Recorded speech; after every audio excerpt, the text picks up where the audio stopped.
those automatic blinds that I just showed, Danny makes those. He's a computer engineer and he works on hardware, and currently he's working at a research and design place that does automated shades. So we're lucky enough to attach the wand to existing blinds in your place, and the remote gets programmed and it can get set to a timer so it opens and closes at a certain time every day, or you could just use the remote like I did to open and close it yourself. But I got quite a few new things recently. The blinds in the bedrooms that came with the apartment don't keep out light very well, so it's hard to sleep in, and I like to sleep in. So I got these blackout curtains, and I've got laundry in piles because I'm doing laundry, but these are an ivory color. Let me see if I can turn on.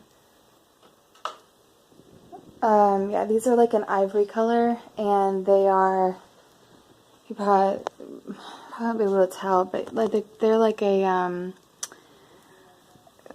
velvet polyester, I don't know, some kind of blend or whatever, but they're really, really soft, and I like them a lot. They do a pretty good job. They are blackout curtains. They have lining on them.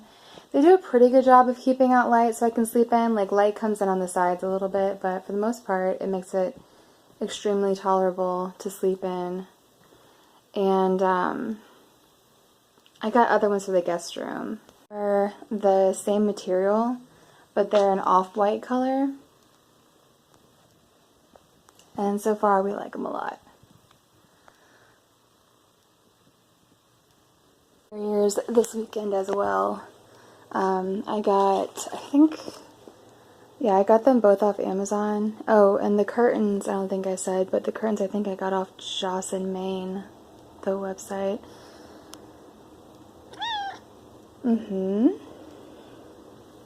But, we haven't used them yet because we just got them this weekend, but this one, has a bump out on the side, so this obviously zips up, but I have it open so that the cats can kind of check it out, so they're not as scared of them when they have to get put in them.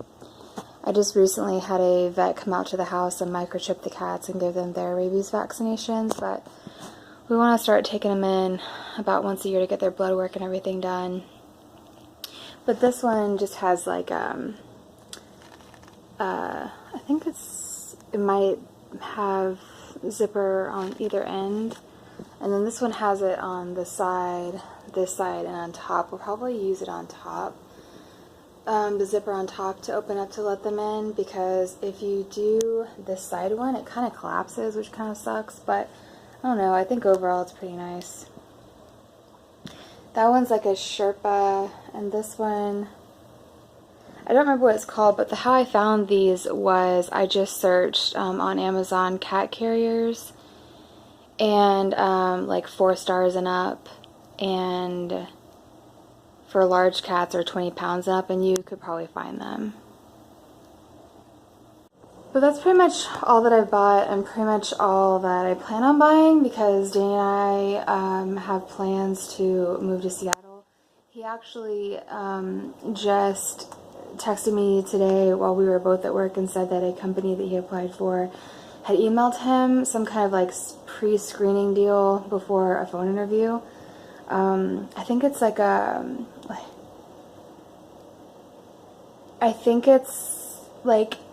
a place that makes automated kitchen equipment, so he would be designing that stuff, I think, if I'm not mistaken. And he was really excited about that whenever he applied for it, so hopefully that works out, because we're waiting on him to get a job first. My engineer husband will be the bread maker, and then I'll get a job afterwards once we know where his is and once he secures something, because currently I don't make engineer money, so we need him to get a job first, and then I'll kind of follow suit once that all gets settled. Memos Monday back there. I also went by Fresh Market and got some strawberries because I really wanted some fresh fruit, so waiting on Danny to get home. He worked a little bit late tonight, but he just texted me and said he's on his way home and is going to go pick up dinner. So I'm probably going to eat, and then I'm going to spend my evening researching hotels and flights.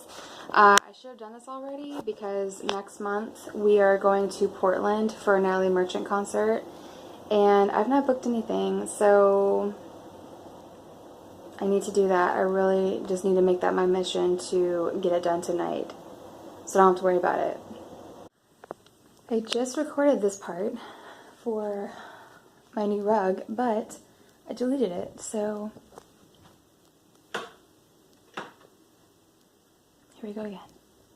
Off of Overstock, and I just searched, it's like a rainbow ombre type of rug, and I just searched rugs 4 feet by 6 feet and 4 stars and up for reviews, and found this and some others, but this one had tons of really, really good reviews, and I love how colorful it is because everything is like really, really beige in my apartment.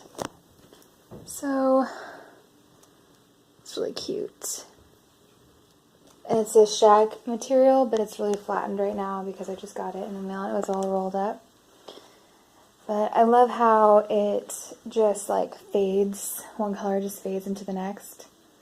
So I had to get a rug, and I wanted something big and comfortable under my feet, but I had to get a rug because I am forever slipping on tile. If there's anything wet on the tile, my feet will find it and I will fall.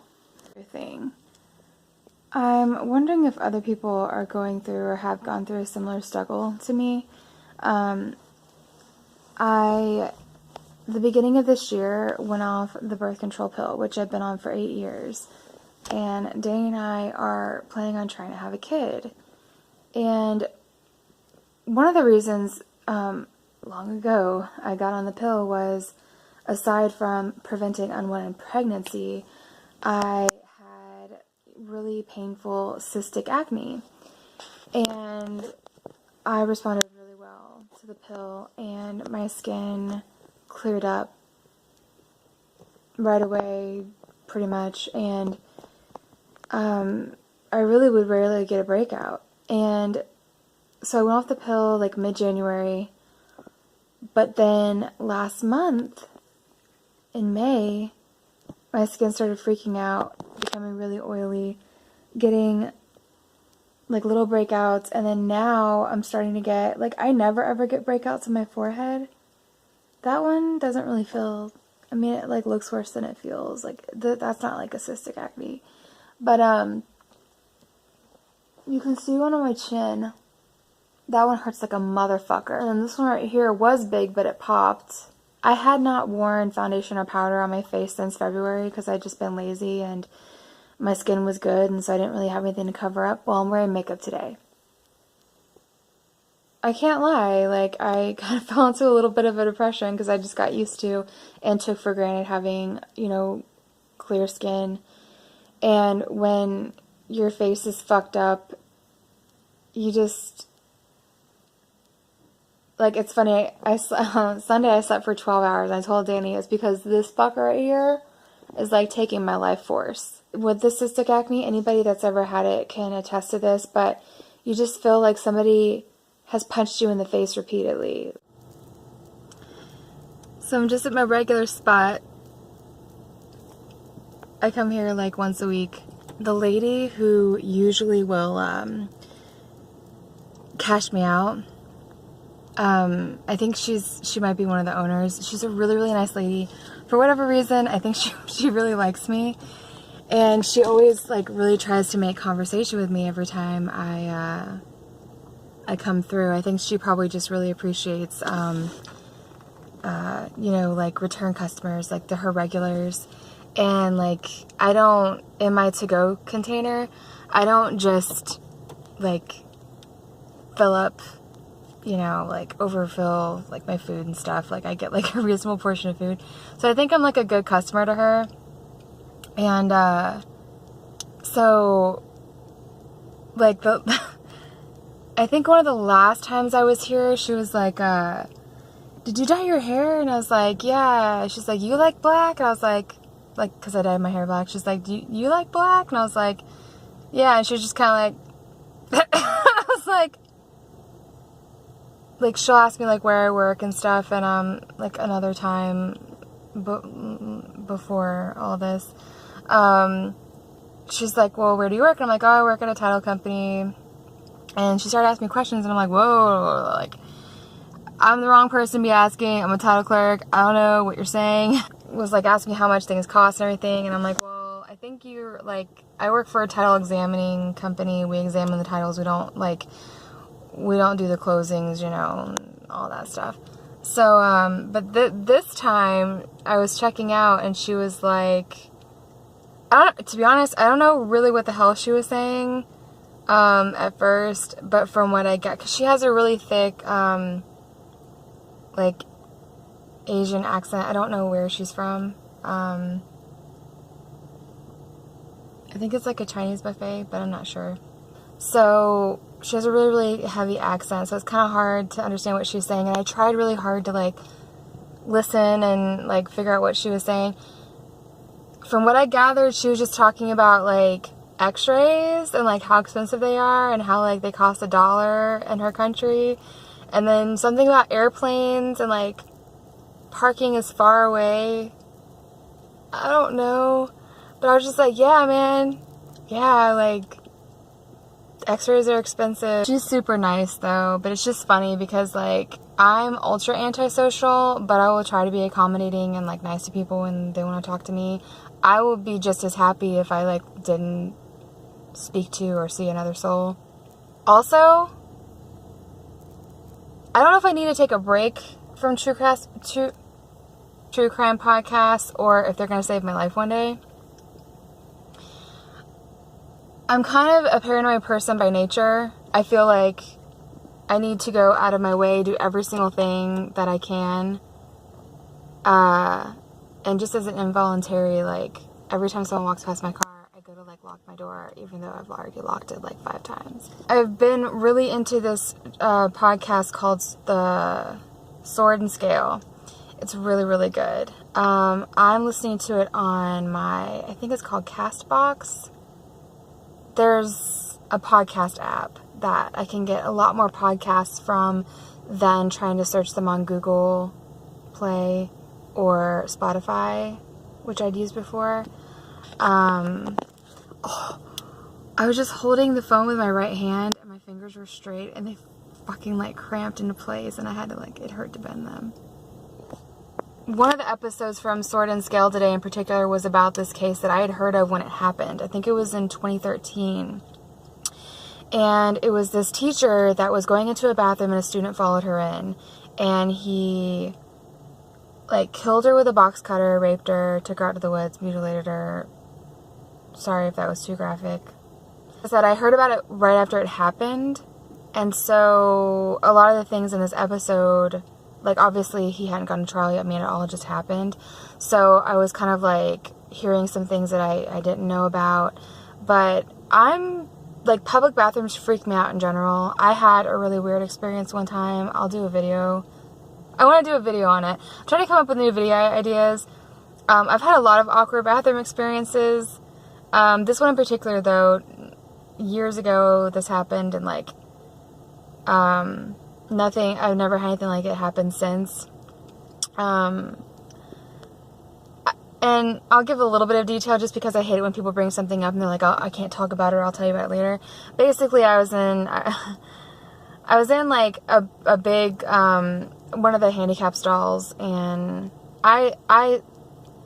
that situation and plus others have made it so, and I know that, like, able-bodied people really, unless, like, the bathroom's completely full and you have to go, you really shouldn't use the handicap stall.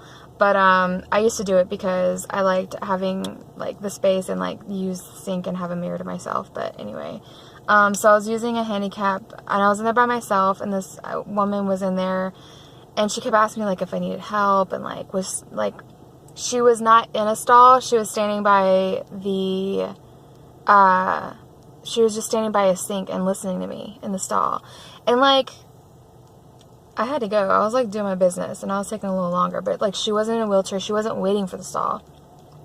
But she was just like standing out there, like listening, like convinced herself that I needed help. And I'm like, what the fuck am I doing that this woman thinks I need help? But it got really creepy. I took this criminal justice class a long time ago, and the guy that taught it was like really high up in internal affairs, and he also taught. So yeah, he was really high up in internal affairs, but like he was talking about his early career when he was just like a regular cop dude. And it was he was telling the story that he was in a Walmart, and this boy comes out of the bathroom crying to his dad because he said there was a guy. The boy was in the stall and he looks up and there was like a camera phone over the stall recording him. Ever since then, I'm like in the stall, looking up, looking everywhere. I mean, you hear stories about like fucking like hidden cameras and shit. I'm scared of public bathrooms. Anyway, but I always like check my back seat before I get in the car. I'm like ultra aware of my surroundings, and if someone gets too close, I'm just like, and you know, I'm sure 9 times out of 10, like I'm overreacting, but the one time that it could save my life, it's all worth it. Especially since here recently, in the Olive Garden parking lot in my town, there was a carjacking, and like the girl was okay. Like I don't think they didn't hurt her or anything, I don't think. But she was carjacked at a place that I go to. Well, I haven't been there in a little while. Subconsciously, I'm sure it's because of the carjacking. But it is my habit to go there once a week. My favorite coffee shop is finally back opened. It was closed earlier this week, so I'm so glad to get some good coffee because I don't like Starbucks.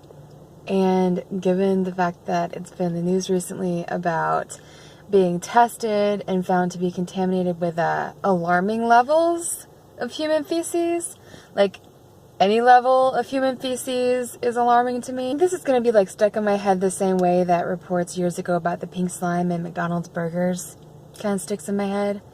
I can't tell you the last time I had a McDonald's burger. It's been years.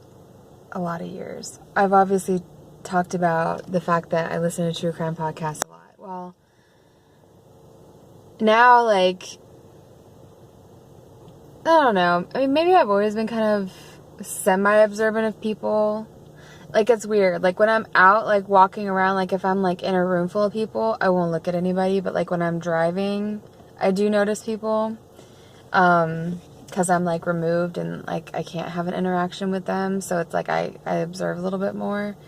So I was driving down the street and I was almost to the coffee shop, and there was this like extremely tall dude with like shoulder length white hair, like walking really slowly, like almost stumbling. And I was just kind of like, that is a creepy motherfucker. I think my thought was like, that looks like a serial killer. These new sunglasses, I got them from Target. Like 3 years ago for the first time ever, and really I mainly did it because I wanted to find out what my blood type is, and I was such a baby about it. It took so long because they could not find a vein. I have the hardest trouble whenever I have to have blood taken because they can't find veins on me. But I found out that I'm O negative, which is a universal donor, and I am forever getting like harassing phone calls from the Red Cross. It used to be actually live people calling, but now probably the amount of times like people get hung up on, or like the verbal abuse they endure, they probably just figured, all right, we need to like automate this and not like torture people anymore. But I probably get calls from the Red Cross. I get voicemail. I just checked my voicemail and it was another fucking voicemail. And I probably get calls from them, I would say at least once or twice a week, at least. I definitely understand the need for giving blood. It's just really hard to get the blood out of me. Probably everybody knows this, or most people know this, but O negative can give blood to any blood type. Only O negative can receive O negative. So apparently there's been an overuse of O negative for, you know, other blood types than O negative. And so when there's a shortage, people that are O negative are kind of fucked. And I also learned that I think my husband is, I want to say he's type A. And so when we have a baby, if I have a baby that has any other blood type than O, like my body could fight the pregnancy. So there's like injections, like shots I have to get or something. But I read that it's more common with like your second pregnancy. Something about like once you birth the baby, some of their blood can get into yours or something. I don't know. Making it so that your second pregnancy is harder to keep, because then your body like knows to attack it. It's been a while since I looked it up, but this might be something I'll have to deal with. So, interesting facts about blood types. The first time I gave blood was on a blood mobile, and the lovely employees on that blood mobile didn't seem to give much of a fuck. We're kind of rough, and you're like in these seats, and they have your arm resting in the aisle while you're hooked up, and people are just walking to and from, and I'm like, some motherfucker is going to become entangled and fuck my shit up. I absolutely will not give blood again on a blood mobile. It's too uncomfortable. I understand they can get out to more locations for people that can't come to them. I will come to them.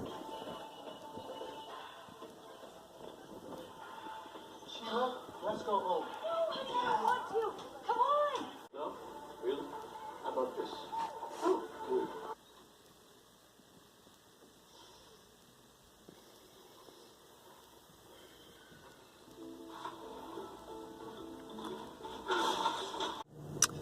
About to get my eyes checked out. Hopefully I don't find any more holes in them. I think it was called atropic holes that I had. My retina, I assume because I'm nearsighted, I can't see very well at a distance, and so my retina stretches, and when it stretches, holes form, and if the holes get big enough, the retina can, text from my husband, my retina can detach. So I think it was like December 2015, I had to go in and have the holes lasered, and so it was probably the worst pain I've ever felt in my life. They laser around the holes to create scar tissue to keep them from getting bigger. So they gave me numbing eye drops, which if they numbed anything, I'd hate to see what it feels like without the numbing drops, because it literally felt like dozens of tiny knives were stabbing me in my eye socket and my brain. I literally, my insurance only let them do one eye at a time, so I had to go in twice. One eye, one visit, the other eye, the other visit. I'm assuming it's so that if they blind you, you have the other eye. I don't know. So, the first visit was the worst. They did the eye that had the most holes in them. And I literally, after it was done, I mean, okay, it's a form of torture. Like, the guy, I think he felt bad for me. They lied. I mean, when I had the consult, they're like, no, like, it's fine. They had this giant, like, this long Q-tip that he would put, like, not inside my eye, but, like, outside my eye. But, like, this and, like, that. And he would manipulate my eye so that he can get the laser where it needed to go. So, that was horrifying. After that was over, because I tried to stay very still, because motherfucker had a giant Q-tip in my fucking socket.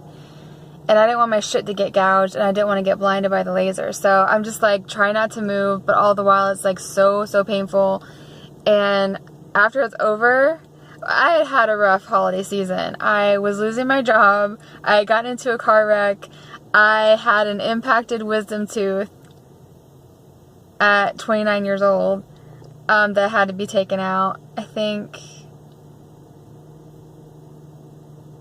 I want to say that I had already done that, though. I had my wisdom tooth taken out. So yeah, I was losing my job, impacted wisdom tooth, car accident, and then I had to have my eyes lasered. I was having a rough time. So I think the fact that I was in so much pain and I had all this turmoil going on in my life, I literally, after it was done, I wept. And the assistant felt so bad for me, she literally took me into her arms and we embraced.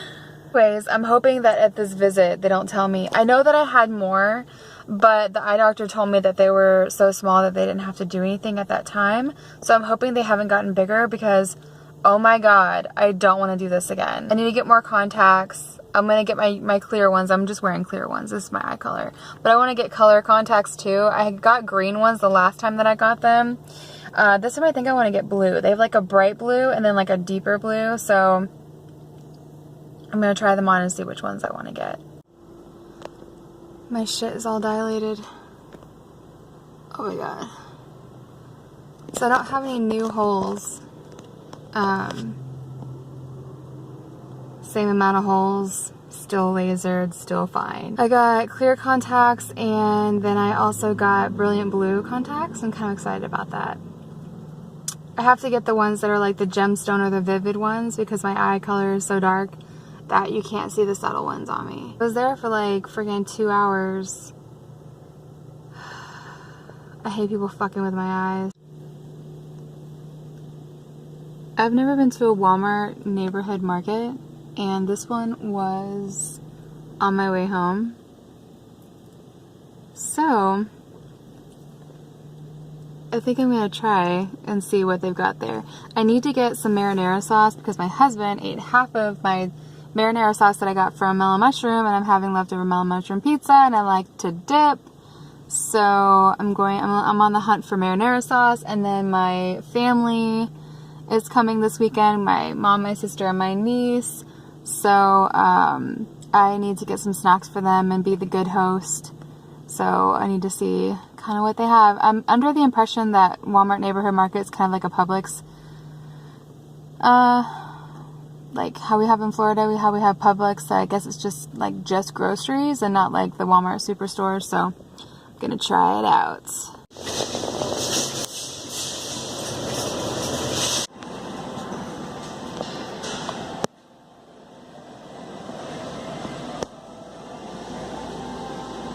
Dude. So I just got into a car accident. Just got done with the sheriff's department. Actually, he's still parked back there in the right corner. He's probably like, why is this bitch not going? It was at this street right here. That green light right there. That's green. That corner there. Where this black BMW is coming out at right now. See that one just passing me? I was coming out that way. But it was a red light. So I was waiting for traffic to clear, and then I was getting ready to go, and suddenly, like, I don't even see it coming because I'm like up like this, looking at traffic, about to turn right into traffic, and then this car comes up behind me. I don't even see it coming out of my rear view, but I'm just like, I go boom because it hits me. And then I get out and like I'm like shaking. I'm just like, what the fuck? But I put my car in park and turned on my hazards and like looked and got out of the car. Immediately took photo and video of both cars. I made sure to get her license plate number and a photo because I got rear-ended. I was in a hit and run one time. This woman hit me, and then we were getting ready to pull off into a parking lot, into a gas station, and she just kept on going. So I learned my lesson, so I asked her to pull into this parking lot here, and she did. She was really apologetic. She said she was pregnant. Neither one of us are hurt, although like my head kind of doesn't feel that great. It's not my neck, it's like literally when she hit me, and I have like a little bun. The bun like jabbed me in my scalp. I literally went like that. But I was pretty cool, calm, and collected, although like it stunned me just because I didn't see it coming. So I was like, I've never shaken like that before. Like I think I was just genuinely stunned. So I was just like, but But yeah, so I got her information and everything, and I'm gonna get my car fixed. So this really sucks. I've had my car for 3 months. I don't know if I said, maybe I hit my head a little harder than I thought. This intersection here is the same intersection that I saved that kitten that one morning on my way to work. So I'm pretty sure that this intersection here has a contract out of my life, and the universe wants me dead. Since I saved that kitten, and I thought back on it that I could have been hit by a car and died trying to save a kitten, which that would be the way I would die. Like, just wouldn't it?